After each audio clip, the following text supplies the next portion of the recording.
Est-ce que vous m'écoutez, s'il vous plaît? Oui. D'accord. Personne ne m'a dit bonjour, madame. J'ai dit, madame, bonjour. Je n'ai pas écouté, alors bonjour à tous, merci. On va commencer notre deuxième chapitre. Donc, la conception d'une base de données, le modèle entité-association. Donc, c'est quoi le but de ce chapitre-là? En fait, à partir d'un dictionnaire de données, comment on peut stocker les informations ou bien les données et les enregistrer dans une base de données sous forme d'un modèle entité-association. D'accord? Donc, on va commencer par cycle de vie d'une base de données. Rappel, donc j'ai parlé de ça l'autre fois. Et voilà un petit rappel. Donc, c'est quoi le cycle de vie d'une base de données? C'est-à-dire, à partir du moment où on collecte les données jusqu'à ce que les données soient stockées dans les tables. Donc, regardez l'étape numéro 1, c'est qu'on va extraire les données à partir du monde réel, d'accord? Et qu'est-ce qu'il fait le concepteur? Par exemple, on aura besoin de voitures et de personnes. Donc, on va essayer de créer un modèle conceptuel, donc table personne avec table voiture. Et on va essayer d'ajouter une relation entre les deux tables, c'est conduit ou bien conduire. Qu'est-ce qu'on va faire? Soit à partir du monde réel, le concepteur va stocker les données dans un schéma physique, qui est notre base de données. Notre base de données qui est composée d'un ensemble de tables, par exemple, table voiture, table personne, table conduit, ce qui est la classe association. Donc, ça, c'est le modèle, ça, c'est le monde réel, ça, c'est le modèle, le langage de manipulation de données. D'accord? On a parlé déjà de ça. Donc, ça, c'est le LDD, langage de définition de données, l'extraction à partir de monde réel, le langage de manipulation de données qui est les utilisateurs qui manipulent la base. Et voilà le cycle de vie d'une base de données. S'il vous plaît, ce cycle de vie à apprendre par cœur. On commence par le modèle entité-association. Donc, en anglais, c'est entity relationship. C'est la difficulté ou bien la difficulté de modéliser un domaine sous une forme directement utilisable par un SGBD, un système de gestion de base de données. C'est-à-dire comment on peut utiliser le système de gestion de base de données à partir des modèles conceptuels de données. La qualité de la conception de la base de données est un facteur de sa réussite. C'est quoi le but? C'est de représenter la réalité telle qu'elle est perçue par les utilisateurs. Le modèle entité-association ou encore entité-relation a été conçu par M. Chen en 1975. Le modèle de données de type conceptuel. Il y a actuellement l'utilisation par plusieurs utilisateurs, ou bien ce qu'on appelle les méthodes ou outils d'aide à la conception des bases de données avec Maurice, ou bien UML, ou bien IDEA, ou bien Urdon. Donc, il y a plusieurs outils. Durant votre parcours, vous allez voir le Maurice, vous allez voir l'UML. Donc, on va commencer par l'entité relation simple, les modèles de M. Chen, et après, ou bien au fur et à mesure, vous allez voir la conception avec Maurice et avec UML. OK? Donc, ce modèle est actuellement limité à la description statique. Son but est de permettre la description conceptuelle des structures de données d'une application. Le but de ce chapitre, c'est de décrire à travers un schéma conceptuel le diagramme entité-association, les données qu'on souhaite intégrer dans la base de données, ainsi que les relations qui les lient. On commence par les concepts de base. Donc, un modèle entité-association, il est composé par plusieurs entités. Mais c'est quoi une entité? C'est une représentation d'un objet du monde réel. Regardez ici, ça, élève, c'est une entité. Donc, soit on schématise élève de cette manière ou bien de cette manière-là. Mais on va travailler avec cette manière-là. D'accord? Je préfère travailler le modèle entité-association de cette manière-là parce que avec UML et avec le Maurice, vous allez utiliser cette schématisation. Donc, je reviens représentation d'un objet du monde réel, concret ou bien abstrait, perçu comme ayant une existence propre et à propos duquel on veut enregistrer des informations. Exemple, donc Ramzi Peugeot 406, donc on est en train de collecter les données et après on va les stocker au niveau de table. Donc quand je dis Ramzi, je parle du prénom. Quand je dis Peugeot, je parle de la marque de voiture. Donc nom et prénom, ce sont des données qui doivent être stockées au niveau de la table et après on va remplir nos lignes. C'est quoi le type d'entité? Donc, c'est une représentation d'un ensemble d'entités perçues comme similaires et ayant les mêmes caractéristiques, exemple élève et voiture. L'attribut ou bien propriété, donc ce sont les données qui existent dans la table. Regardez ici au niveau de curseur, on remarque ID, nom, téléphone et taille, donc ça s'appelle des attributs, d'accord? Ici, c'est la même chose, identifiant, nom, téléphone et taille, ce sont les attributs de l'entité élève. Donc, on dit attribut ou bien propriété. Ce sont des données élémentaires permettant de décrire un TE, un type d'entité, ou un type d'association. Donc, on peut avoir une association, regardez ici, au niveau de cycle de vie. Ça, c'est une association conduite, d'accord? Donc, personne, il va avoir des attributs, par exemple, CIN, nom, prénom, ainsi de suite. Et voiture va avoir des attributs aussi, par exemple, matricule voiture, type de voiture, marque de voiture, couleur. Et aussi, on peut ajouter au niveau de l'association des attributs, par exemple, la date de mise en circulation ou bien la date d'achat, ainsi de suite. Donc, même l'association peut avoir des attributs. Alors,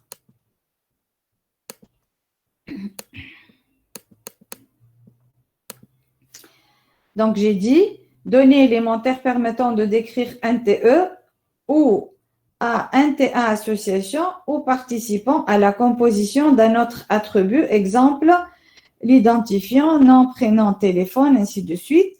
Le diagramme entité-association, regardez comme il est devant vous, c'est un ensemble de types d'entités sous forme de rectangle et les propriétés sous forme d'ovale. OK?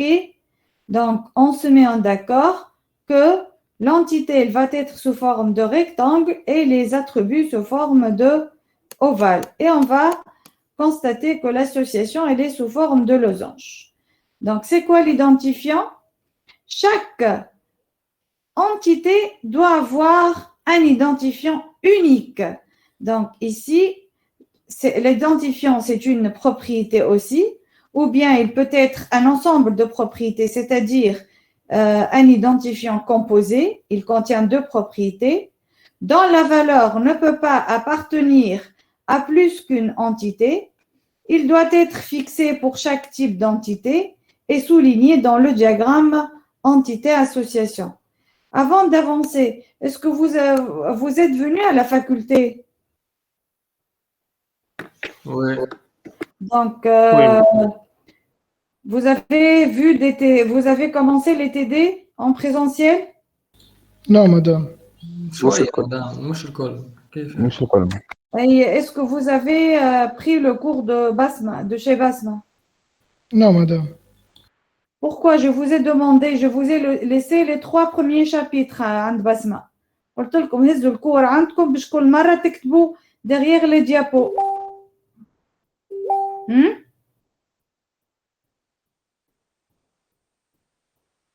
D'accord?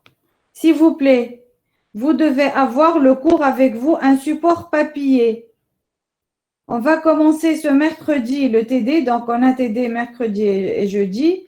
Et si vous voulez, vous pouvez venir ensemble le mercredi. Hein. J'ai 2 groupes. Donc, l'Imenajam jeudi, Najmiji mercredi. On va commencer le premier TD. Et apportez avec vous le support de cours. Je vous ai laissé une version papier chez Basma. D'accord? Bon, je reviens sur le cours.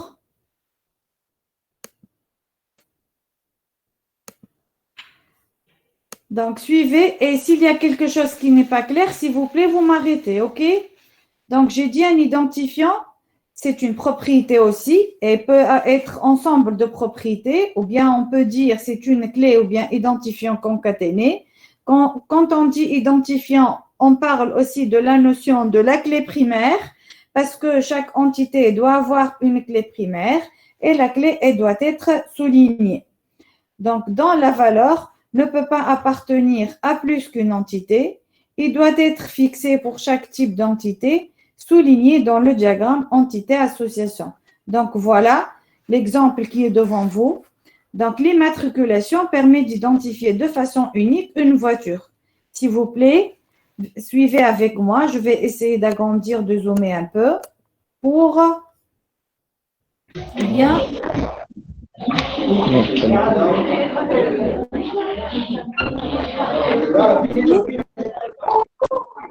désactiver le micro.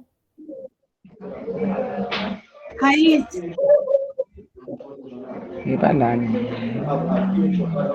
Haït.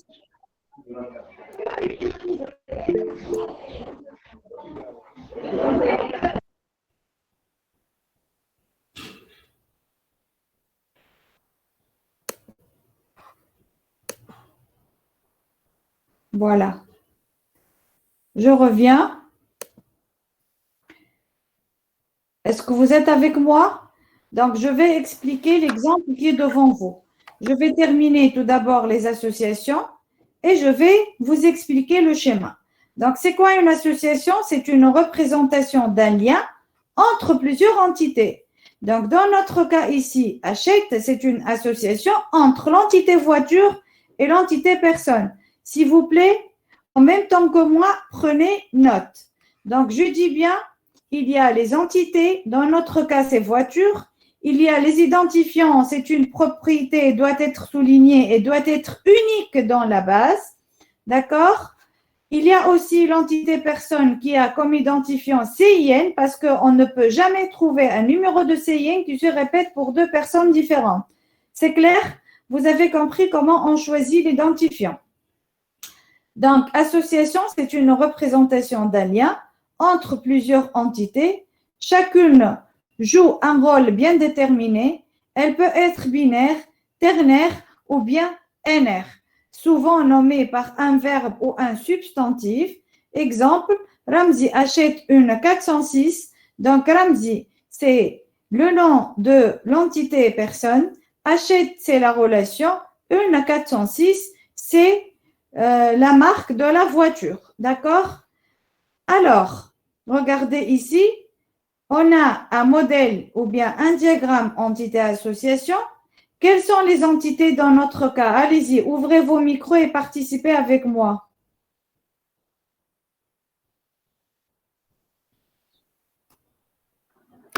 Personne, voiture.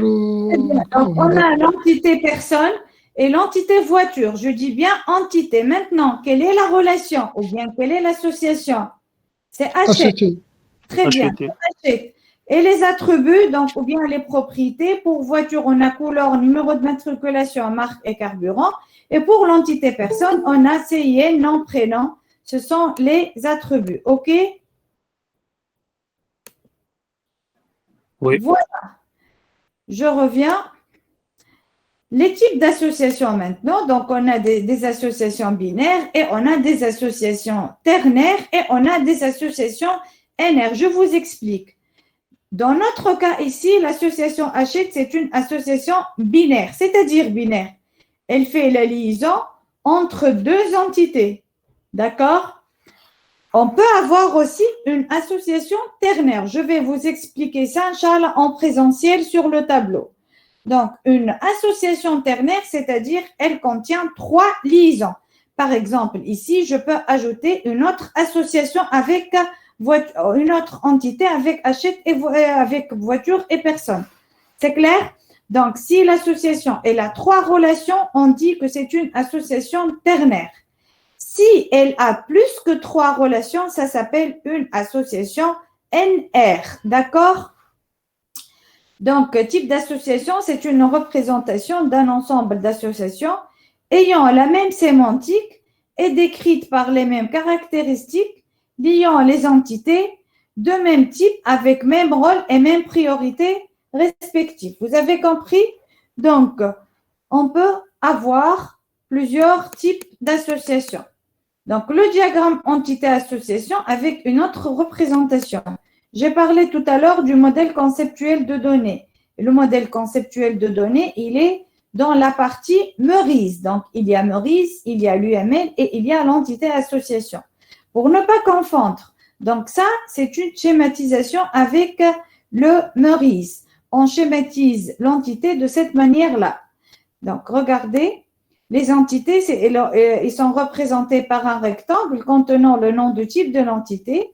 Les propriétés sont au sein de cette entité-là. Le nom de la propriété écrit dans l'entité ou l'association correspondante. Les propriétés clés sont soulignées. Voilà. Donc, regardez ici. Ça, c'est un modèle entité-association ou bien ce qu'on appelle le modèle conceptuel de données avec la notion de Meurice. Et l'association, elle est représentée sous cette manière-là. Elle est sous forme de losange ou elle est sous forme d'ovale. C'est clair? Donc, regardez, entité commande, elle contient numéro de commande comme identifiant et date de commande comme propriété d'entité. On a produit, il contient le numéro de produit comme identifiant et désignation avec prix unitaire, les propriétés de la classe produit.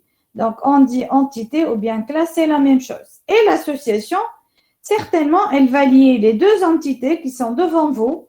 Elle va contenir le verbe concerné. Et ici, dans notre cas, l'association, elle est porteuse de données parce qu'elle contient une propriété. Je répète, c'est une association ou bien relation porteuse de données. Pourquoi? Parce qu'elle contient une propriété dans l'association. C'est clair? Donc, le cours, il est très détaillé. Il suffit de bien le comprendre. L'association, elle est représentée par une ellipse contenant le nom de l'association. Les entités participantes de chaque association sont rattachées à l'association au moyen de les lignes continues. Chacune de ces lignes est étiquetée par la cardinalité de l'association. Le lien n'est pas orienté. Donc, regardez, quand je dis le lien n'est pas orienté, c'est-à-dire il n'y a pas des flèches. Il n'y a pas de flèches, d'accord? Les commandes comportent des produits. Regardez comment on va lire. Les commandes comportent les produits veut dire également que le produit peut être commandé. Donc, je dois lire dans les deux sens pour expliquer cette association. Est-ce que c'est clair? Avant de passer. Madame, l'association, il y a la relation entre l'entité. Voilà, l'association, ou bien on appelle ça relation, elle fait les liens entre les entités, d'accord? Si j'ai deux entités, si j'ai trois entités, bien sûr, je peux avoir d'autres relations. Par exemple, commande, il a une liaison avec le client. Donc, qu'est-ce qu'on va ajouter? On va ajouter une entité client avec les attributs propres de client. Par exemple, le code client ou bien c'est client, nom client, prénom client, vous avez compris. Et je vais ajouter une autre relation. Qu'est-ce que je vais ajouter? Michel, le client commande ou le client passe des commandes. Donc, passer ou bien passe, ça sera une autre relation entre client et entre commande. Est-ce que c'est clair? Oui. D'accord. Je passe. Qui a d'autres questions? Donc, voilà. Ça, c'est le formalisme de chaîne. Et on va travailler avec le formalisme de chaîne. Ça, c'est le formalisme de Meurice. On ne va pas travailler avec Meurice. Je dis bien, on va travailler avec le formalisme de chaîne. Ceux et celles qui vont faire le formalisme de Meurice, je vais les considérer comme faux dans les exercices ou bien dans les examens. D'accord? Juste pour vous montrer la différence entre les deux, je vous ai donné les deux formalismes. Donc, voilà ici, formalisme de chaîne, on schématise les entités dans des rectangles et les associations dans des losanges et les propriétés dans des ovales. Le formalisme de Meurice, il est de cette manière-là.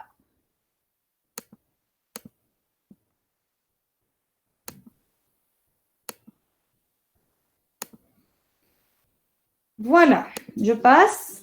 On passe aux occurrences, ou bien ce qu'on appelle les identifiants d'une association. Alors, c'est quoi une occurrence? Vous avez une idée sur les occurrences? Très bien. L'occurrence, c'est-à-dire nombre de répétitions ou bien ce qu'on appelle les instances. Regardez ici, avant d'expliquer. Je reviens sur cet exemple-là. Une personne, il peut acheter combien de voitures? Plusieurs voitures. Alors, plusieurs, c'est la borne maximale et minimale. Il peut avoir combien une seule voiture. Une seule voiture. Une seule voiture, d'accord? Et la voiture, elle appartient à combien de personnes? Une pour une, c'est tout. Très bien, la voiture appartient à une seule personne, c'est-à-dire la carte grise de la voiture, elle peut être, elle appartient, ou alors, elle est enregistrée à une seule personne. Vous avez compris? Donc, c'est ce qu'on appelle nombre d'occurrences. Donc, quand je dis la voiture appartient à une seule personne, je vous ai donné la borne inférieure et la borne supérieure, c'est-à-dire les nombres d'occurrences minimale et maximale. Donc, occurrence, en fait, c'est le nombre d'instances ou bien cette entité-là, elle peut appartenir combien de fois par rapport à l'autre entité. Donc, en pratique et en l'absence de précision, un mot sera relatif à un concept et lorsque l'on voudra parler d'un individu, on dira occurrence de. Identifiant d'une association. Une association n'a pas d'identifiant explicite. L'association dépend des entités qu'elle relie. Son identifiant sera formé par l'ensemble des identifiants des entités associées. Est-ce que vous avez compris? Bien sûr que non. Alors, c'est ce qu'il faut retenir qu'un identifiant, il appartient aux entités. C'est-à-dire, une entité dans une base de données, elle a obligatoirement un identifiant unique ou bien on peut appeler l'identifiant unique par clé primaire. D'accord? Vous avez compris? Et quand je dis une association n'a pas d'identifiant, regardez, c'est écrit par la majuscule. Vous voyez? Pour insister que l'association n'a pas d'identifiant. Mais un identifiant sera formé par l'ensemble des identifiants des entités. Dans quel cas une association peut avoir un identifiant? Lorsque le nombre d'occurrences des deux côtés est du type de plusieurs à plusieurs. On va voir ça à la suite. Quand une association elle est liée à deux entités de type plusieurs à plusieurs, dans ce cas-là, on peut ajouter un identifiant. Et c'est quoi l'identifiant de cette association-là? C'est la clé primaire de l'entité A avec la clé primaire de l'entité B. La concaténation des clés des entités liées à cette association-là. Donc, pour l'association concerne, regardez ici. Je reviens sur l'exemple. C'est pour cela que je vous ai demandé de prendre le cours avec vous. Regardez, pour l'association concerne ici. Donc, elle va prendre la clé de commande et elle va prendre la clé de produit. Vous voyez pourquoi? Parce que lorsqu'on va lire le nombre d'occurrences, qu'est-ce qu'on va dire? On va dire que la commande, elle contient plusieurs produits. Oui ou non? De 1 à plusieurs produits. Vous voyez? Et le produit, on peut le trouver dans une ou plusieurs commandes. Vous voyez? J'ai dit, quand j'ai lu les nombres d'occurrences dans les deux sens, j'ai utilisé le nombre plusieurs dans les deux côtés. Donc, je répète, une commande peut avoir de 1 à plusieurs produits. Et le produit appartient à une ou plusieurs commandes. Dans ce cas-là, concerné, qui est l'association entre ces deux entités-là, elle peut contenir l'identifiant de la table commande et l'identifiant de la table produit. D'accord? Donc, je vais relire ce que je viens de dire. Donc, pour l'association concerne qui relie commande à produit, l'identifiant est le produit cartésien de numéro de commande et numéro de produit. D'accord? On passe maintenant à type d'entité faible. C'est quoi un type d'entité faible? L'entité faible ne peut être identifiée par ses seuls attributs propres.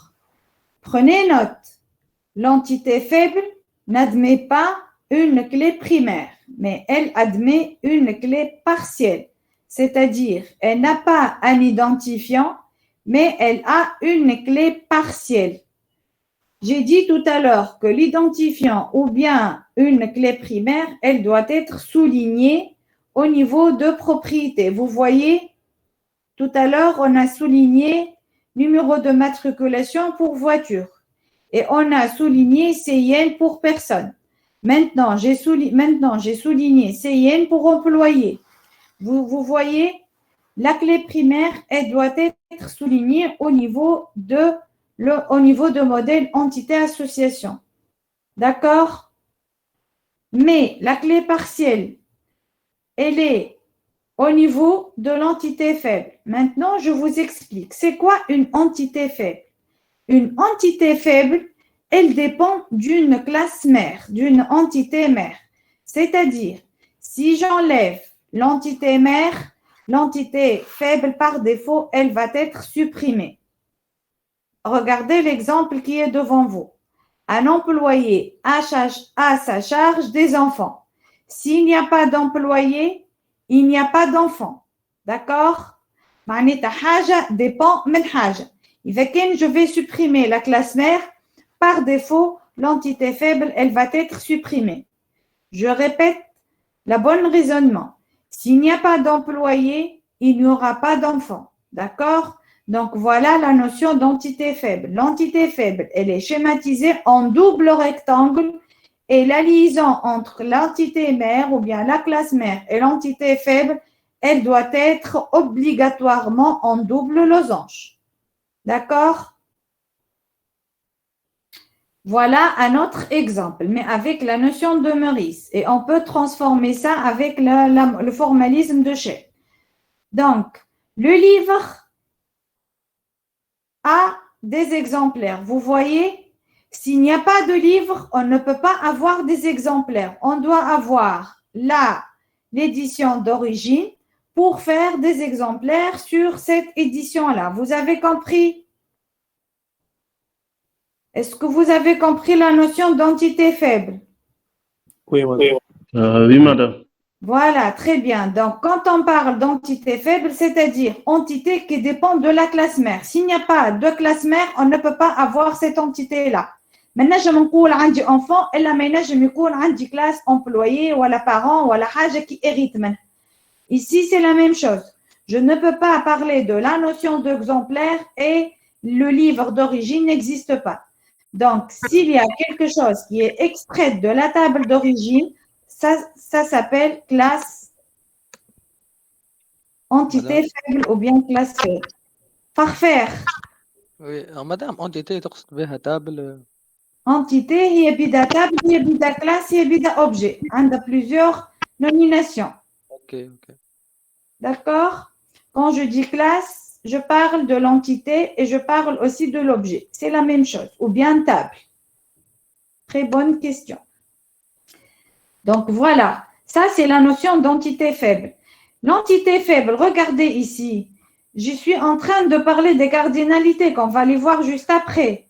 Donc, le livre peut avoir un ou plusieurs exemplaires. Choufou, j'ai commencé à lire à partir de livres et j'ai mis les cardinalités dans le sens opposé. Donc, le livre peut avoir de 1 à plusieurs exemplaires. Mais l'exemplaire, il appartient à un et un seul livre. Vous voyez, quand je lis à partir de livres, je mets les cardinalités au niveau d'exemplaires. Et quand je lis à partir d'exemplaires, je lis les cardinalités à côté de livres. Regardez ici. Un employé peut avoir combien d'enfants?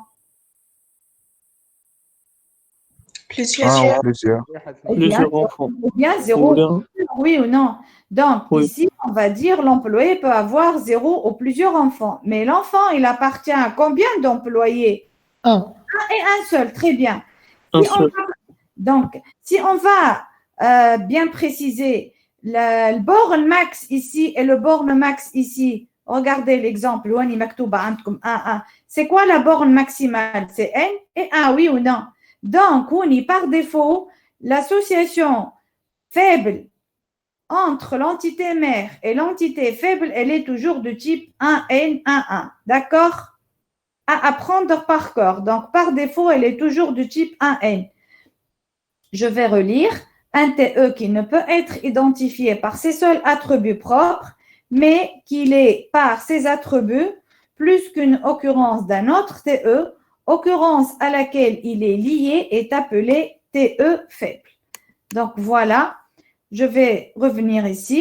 Donc l'employé a un TE identifiante et TE propriétaire. Donc TE identifiante, il y a un identifiant CN ou un nom.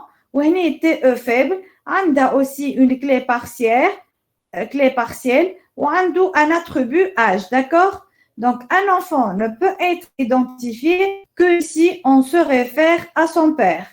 C'est une entité faible. On peut avoir plusieurs enfants de pères différents mais qui ont le même prénom et le même âge. Donc, identifiant de l'enfant, c'est la concaténation, la clé primaire de la table employée plus la clé partielle et les prénoms. Donc, l'identifiant de la table enfant, il hérite l'identifiant de la table d'origine, il dépend maintenant, d'accord, plus la clé partielle. Ici, identifiant de l'exemplaire, c'est le livre numéro OSBN plus le numéro de l'exemplaire. L'identifiant de existe, donc livre numéro ISBN plus numéro d'exemplaire, c'est l'identifiant de la table existe. Bien Madame, oui. علاش عندهم نفس l'identifiant? على خاطر احنا قلنا tout à l'heure قلنا الريلاسيون qui تبدا de type plusieurs à plusieurs وني في الكا نتاعنا اللي de type 1n, elle va prendre la clé de la table A plus la clé de la table B. Et c'est quoi la clé de la table A? C'est numéro ISBN, oui ou non? Et c'est quoi la clé partielle? C'est numéro de l'exemplaire. Donc, on a l'identifiant de existe, c'est-à-dire l'identifiant de l'association. Tu vois, l'identifiant de l'association, c'est les clés des entités qui sont liées à cette association-là. نزيدكم حاجة. إذا كان هنا كانت عندي une autre association, par exemple, نزيد هنا date, d'accord? ونحط هنا الكود بتاع date, exemple. Donc, je peux نزيد في l'identifiant بتاع existe. Je dois ajouter l'identifiant بتاع troisième entité اللي هي زدناها date نزيد هنا numéro date. ولا clé نتاع existe تولي une clé concaténée de trois composants اللي هما livre numéro SBN, numéro de l'exemple ونزيدوها الكود نتاع date. Vous avez compris? Oui, madame, زاد النوع نتاع exemplaire مش supposé تبدا مسطرة. لا على خاطر هنا c'est une association faible. C'est une madame هي ما clé partielle مسطرة هكا. clé partielle شوف هنا كيفاش مسطرة en pointillé. Oui madame لا مش مسطرة جملة. هنا ما نسطروهاش جملة على خاطر ما عنديش حاجة في موريس تعطيني النوسيون تاع الكلي بارسيل. داكوغ؟ كيفاش نعرفها اللي هي كلي بارسيل هوني؟ وقت اللي نعمل ترانسفورماسيون للموديل لوجيك je vais prendre numéro ESBN plus numéro exemplaire, نعرف اللي هذيك c'est une classe faible ou l'entité faible. D'accord? C'est une question intelligente. D'accord, madame, merci. Madame, les clés ou la propriété importante. Pas confondre entre clé primaire qui venait l'identifiant ou la clé primaire, c'est souligné avec trait KEM, la complète. Par contre, la clé partielle, elle doit être en pointillé. Il faut faire attention. La clé partielle, elle ne doit pas être soulignée avec trait complète. Ok, c'est la question. Madame, les clés ou la propriété importante dans l'entité. Très bien. مش important. تتسمى l'identifiant unique dans la base. عايشكم prenez note. Notez. خذوا ستيلو واكتبوا. ريت عليكم مش قلت لكم خذوا support de cours. يبدا support de cours قدامكم papier وقتها vous pouvez prendre note. توا اكتب diapo 36 واكتبوا اللي قاعده نقول لكم فيهم. بعد كي تاخذوا support de cours vous allez renoter ce que je viens de dire. Donc une entité, elle doit avoir obligatoirement un identifiant unique ou bien ce qu'on appelle une clé primaire qui doit être obligatoirement soulignée. Par contre, une clé partielle, c'est une clé soulignée en pointillé. Je dis bien en pointillé. La clé partielle appartient uniquement aux entités faibles.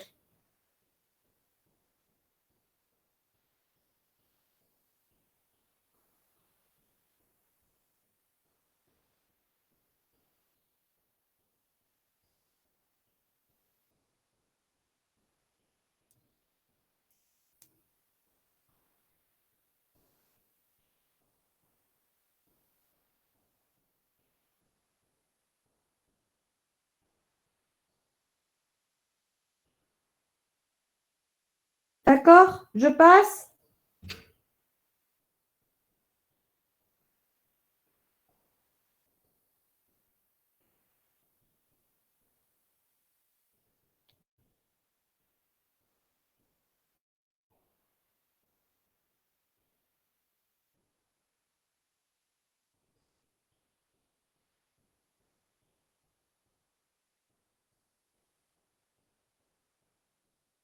Je passe? Vous avez pris note?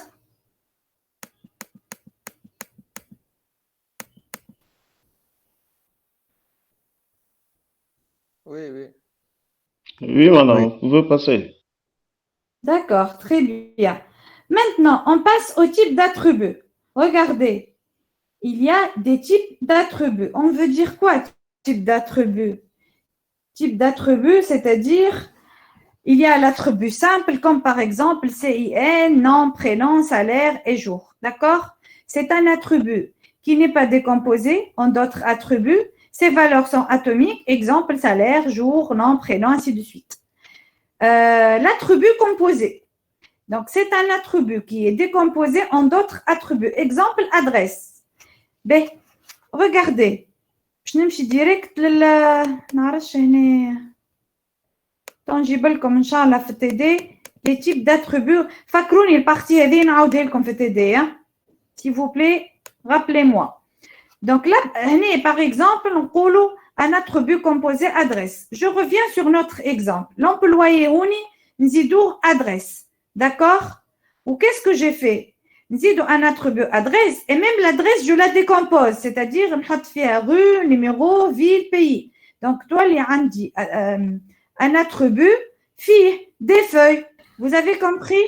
تابع هذول مدام تابع الادريس. Un attribut composé. نحطوا l'attribut employé, l'entité employée, نزيدوها un attribut adresse, يتسمى attribut composé, ونحط les feuilles نتاعو نكتب adresse et j'ajoute les feuilles. D'accord?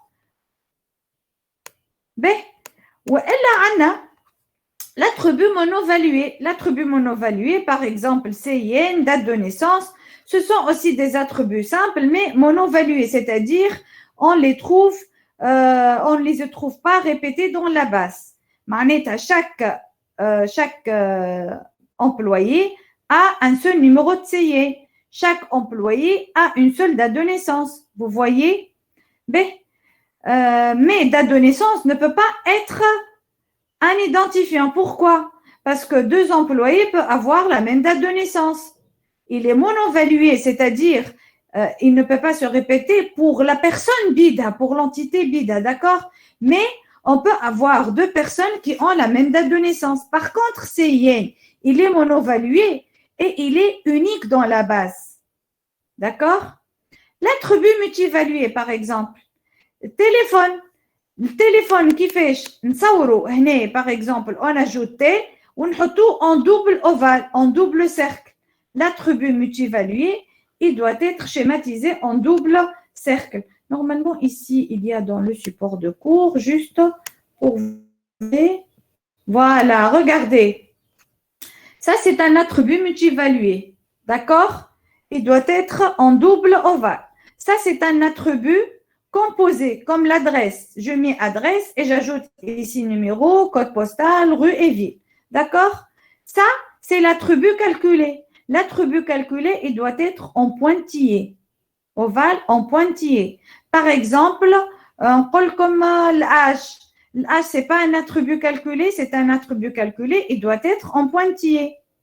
Si j'ai la date de naissance et j'ai la date courante, je peux déduire l'âge. D'accord? Ou elle en parle comme par exemple le nombre de livres empruntés. Nombre de livres empruntés, c'est un attribut calculé, il doit être en pointillé. C'est clair? Donc, voilà comment on schématise un attribut composé. Comment on schématise un attribut multi-évalué comme numéro de téléphone? Par exemple, un employé peut avoir plusieurs numéros de téléphone. Un département a plusieurs locaux. D'accord? L'agence a plusieurs locaux. Vous voyez? Attribut calculé, on le schématise de cette manière-là. S'il vous plaît, vous faites capture ou là vous prenez note. À la khatre, on va attaquer ça dans la première série qu'on va le faire en présentiel. Et apportez le cours avec vous le mercredi et le jeudi. D'accord? Est-ce que vous avez les TD cette semaine? Oui, madame. Oui. D'accord. Je reviens.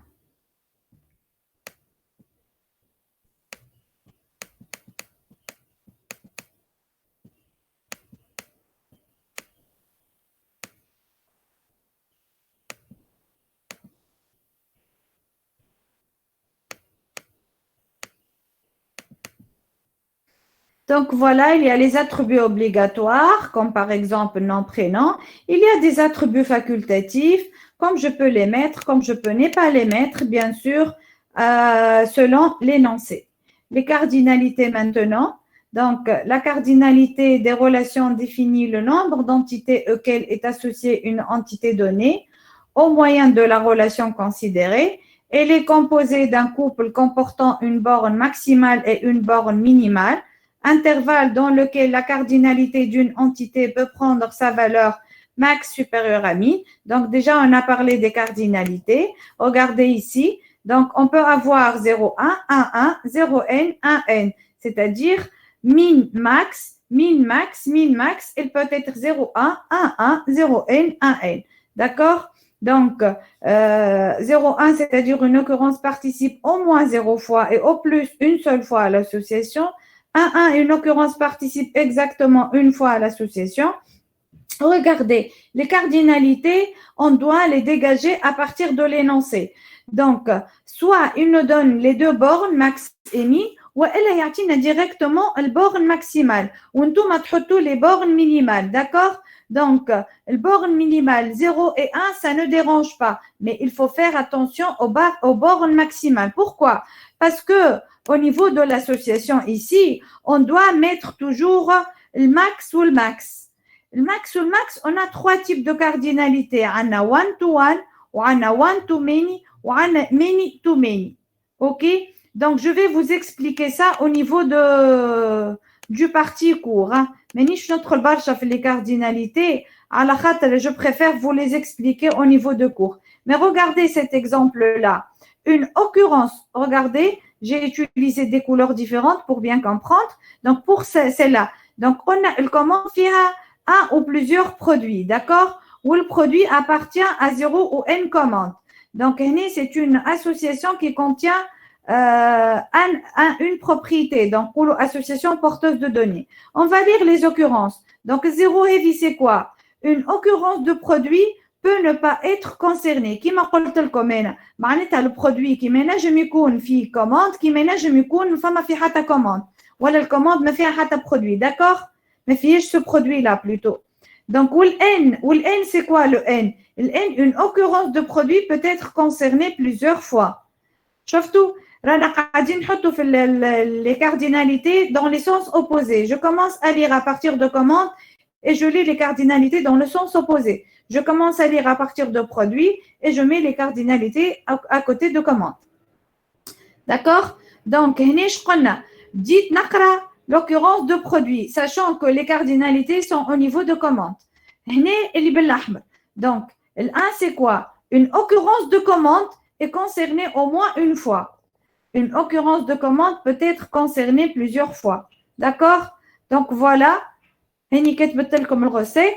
Pour calculer la cardinalité, il faut se positionner sur l'entité concernée et regarder en face. Je dis bien en face. Combien de fois l'une de ces occurrences participe à l'association. Puis, il faut se déplacer du côté de l'autre entité et faire la même chose dans l'autre sens. D'accord? Donc, voilà. Je vais m'arrêter à ce niveau-là. Je veux vous expliquer avec en présentiel sur le tableau, ça sera l'idéal. Donc, est-ce que vous avez des questions à ce niveau-là? Madame, Oui. مدام يا أخي علاش عملنا في الكوموند 0 وهو البرودوي معناها ينجم يكون 0 أما الكوموند ما تنجمش تكون 0 نجم تكون لازمها تبدأ أكثر من 1. استنى. Je me suis placée au niveau de produit. Le produit, نجم نلقاه في الكوموند كيما نجم نلقى plusieurs produits. فهمتوا ليه؟ Oui madame. الكوموند نجم نلقى فيها un seul produit كيما نجم ما تنجمش كوموند ما فيها حتى برودوي سينون واش نعدي في الكوموند. Vous avez compris؟ oui madame. الكوموند نجم نحط فيها un seul produit ou bien plusieurs produits. Par contre le produit كيما نجم نلقاه في كوموند كيما ما نجم نلقاه في حتى كوموند. دونك المين باش يكون زيرو. فهمت؟ d'accord madame. Voilà, il faut comprendre de rien, il faut comprendre comment raisonner. Donc, quand on a حاجة في l'énoncé pour fixer le borne min, tant mieux. Quand m'attendait certainement باش يعطيني le borne maximal et à nous de définir par la logique le borne minimal. Ok? Donc, Ok voilà. madame, merci. De rien, j'ai hâte de vous voir et de vous connaître en présentiel. J'aime pas le virtuel. Donc, Inch'Allah, بالله يقولوا لي mercredi la première séance إذا كان l'emploi قدامكم dans quelle salle TD? Les salles de TD pour mercredi.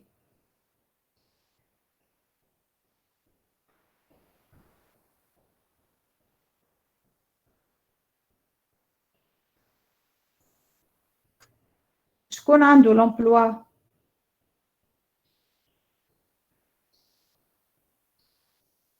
I109, madame. I109, madame. Voilà. Ou la deuxième séance? I109, kif. Très bien. Donc, rendez-vous, Inch'Allah, mercredi dans la salle I109. OK? S'il vous plaît, Ok. apportez le cours avec vous et bonne journée, bon appétit. Au revoir. Au revoir.